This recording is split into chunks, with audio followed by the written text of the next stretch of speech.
Okay, before we round off this episode, let's get into some What's News with Nefrutat. Let's do it. Yep. We have to talk about what's going on in Niger. We haven't covered that yet. Right. We haven't covered that yet. I'm going to let you get into it. I'm going to let you do your thing. Yeah, we'll go through all the points. So, 26th of July, Niger had themselves a coup d'etat. We like that. Yes. The president at that time, Mohamed Bazoum, he was just chilling, you know? Right. None the wiser. Uh-huh. Like, with my guard. Right. Running the country. Yeah. And suddenly they was like, get in the basement. We're taking this over. Yeah. We're sick of it. And that was that. Life just changed for him. That was that. Something to note is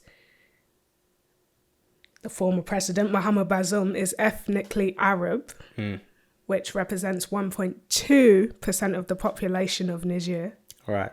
So when you're talking about a country like that, the majority are Hausa, which is, you're Africans. Yeah, as African as African. Yeah, they look as African as African can get. Yeah. So it's just something to go towards. The president in place at that time didn't represent the heritage of the people. The people probably didn't feel represented. So Niger is a former French colony, and we see that have its effects today because the French still have an interest within Niger. Of course. You know, they still have their finger in Niger's jar, for lack of a better term. So what we see a lot of these African countries dealing with is puppet politicians. Politicians they feel just put in place as a face for the West, but are not really doing anything to make changes for the country. Absolutely. Meanwhile, around the same time, through the 27th to the 28th of July, was the Russia-Africa Summit, in which the president of Burkina Faso, Ibrahim Traoré, made a speech which was circulating a lot. So many would have seen that speech. He said some pertinent things. I think a couple quotes that stood out. He was quoted as saying, "My generation does not understand this. How can Africa, which has so much wealth, become the poorest continent in the world today? And why African leaders traveled the world to beg?" He also said, "A slave who cannot assume his own revolt does not deserve to be pitied. We do not feel sorry for ourselves. We do not ask anyone to feel sorry for us." He called on Africans to take up the fight against imperialism and poverty. So Traoré has been likened to the great Thomas Sankara, who was a former great president of Burkina Faso, and he had certain ideologies that sort of line up. One of his famous quotes was, "He who feeds you controls you." Right. So he was very much about getting the country self-sufficient, growing their own food and, sort of building the economy. Right. Another thing is he was about putting women in powerful positions, and that was sort of ahead of its time in that thinking. Very much so. Very much ahead of its time. Yeah. Very interesting. So I encourage anyone to research him as well. Just a little thing on the side. Meanwhile, we have Putin there like, hey. Putin was like, my brothers. Yeah, my people. My people. He was holding up the... No, I'm joking. But he was stood right there like, this is where it is. How could they? The West. It's us. It's us together in this. We're in the trenches. Don't worry. We got each other's back. I was looking at Putin like, oh, Putin?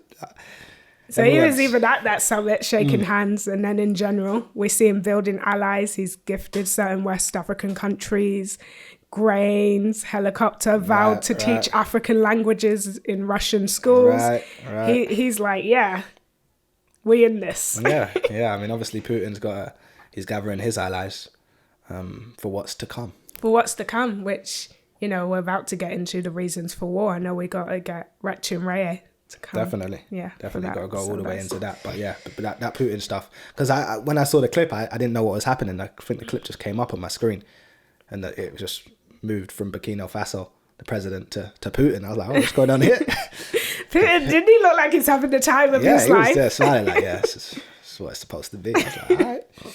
Right, we gotta get into that. Yeah, we definitely do. So just to round off the latest on the coup. So the coup that took place on the 26th of July is the 7th coup in 3 years to take place in the West and Central Africa area. We then saw that ECOWAS gave a deadline for them to reinstate Bazoum as president. To reinstate the Arab dude, yeah? Yeah. They were like, ECOWAS. put him back. ECOWAS, okay. ECOWAS. Okay, ECOWAS. Traitors. No, I'm joking.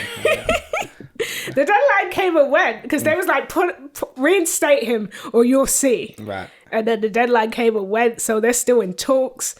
They're being backed by Nigeria. So Nigeria are back in ECOWAS. ECOWAS, okay. Yeah, which we're going to get onto. But there was threat of invasion by ECOWAS if they didn't reinstate Bazoum. So then Mali and Burkina Faso were like, well, if that happens, we're going to come and fight alongside our brothers and sisters in Niger. We're not going to stand for that. Mm-hmm. Because I should know that the president of Burkina Faso, Traoré, became so through a coup as well. Right. So it's a few different countries that are like, we're taking back our It's country. A theme, right? It's a theme of the times, right?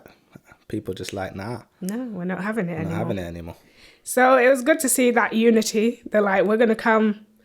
We're not going to let you bully them. Mm-hmm.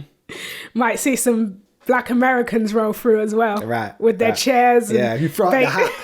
If you throw out the hat, they'll be there. There's no doubt about it. They'll be there. The black signal. Everyone rolling through for Niger. Yeah. Don't matter if there's an ocean between. They'll swim. We know that. So yeah.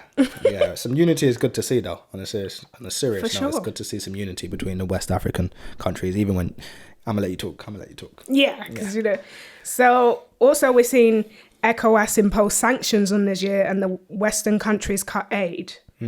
And Nigeria have cut power to Niger is the most recent thing I've been seeing. So Nigerians, I mean, I love Afrobeats, but you've got to take some L's sometimes in the way you be turning on your people. What are you doing? I got a couple of Nigerian friends as well. I'm about to address them. Yeah, it's your fault. Like, talk to your people. Explain. What's going on? What are you doing? But the lines are being drawn, right? Yeah. And it's not going to be as simple as we said this on the Let's Get Racial episode. It's not going to be as simple as those who look like you being on your side.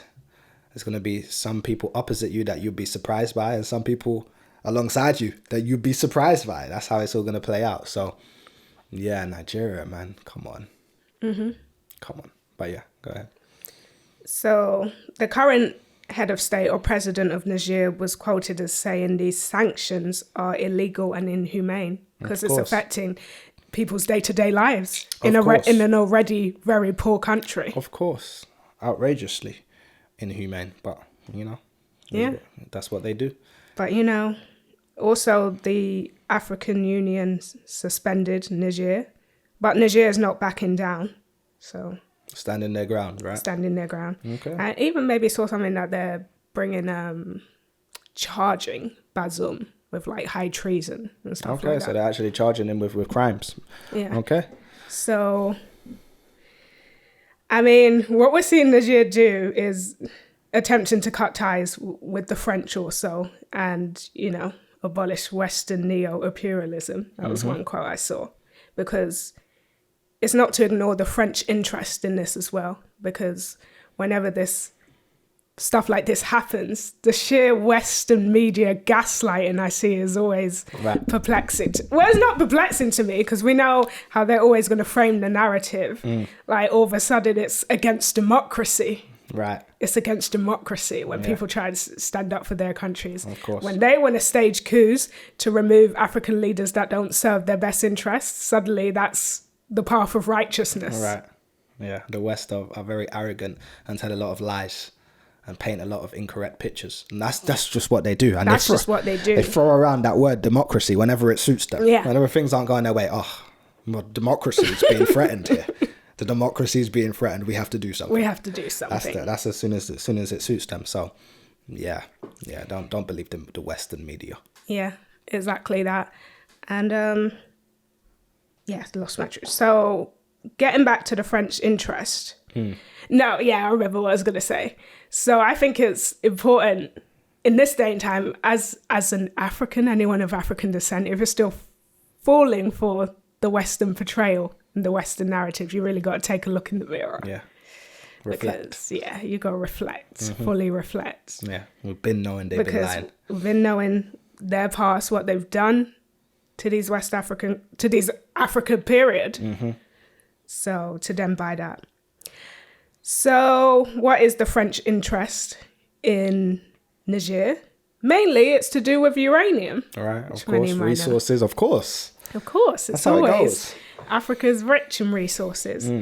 So a lot of French's energy, the country is powered by nuclear energy. 70% of its energy is nuclear.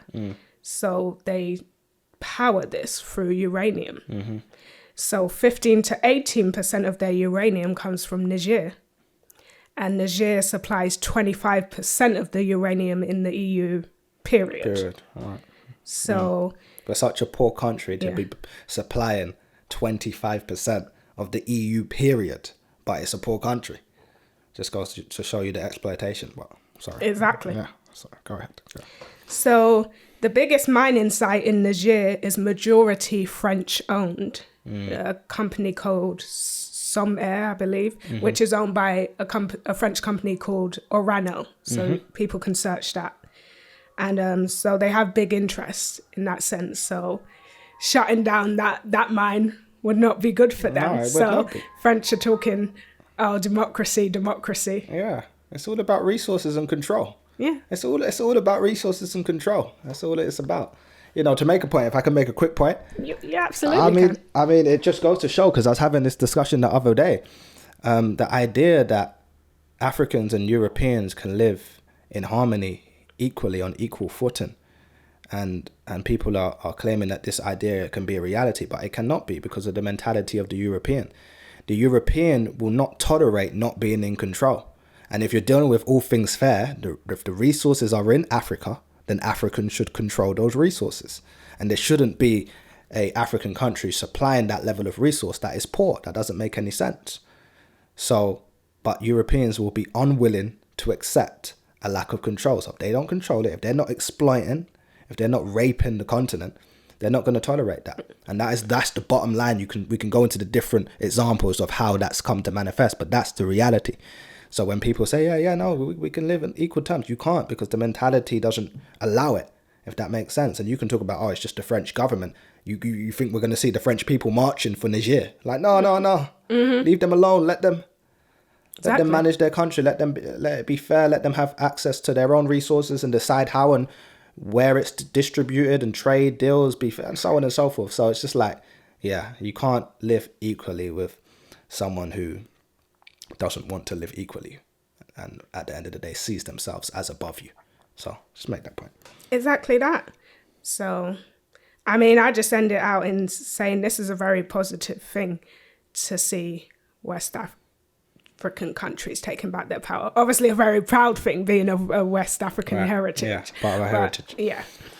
But I think, what we're going to see is these countries start to take their power back, and then they can use their resources to, negotiate better deals, build up their economic status, and, back their currencies. I was having a talk with one of my sisters about that, just building up the African currency, because the resources are definitely there for it to have value. Of course there is. That's where the resources are. Africa has a bright future. And it does have a bright future, and the West is falling. It's just really how many they're going to take with them on their way down. And talking of currency, the US dollar's value is just going down every time I look at it.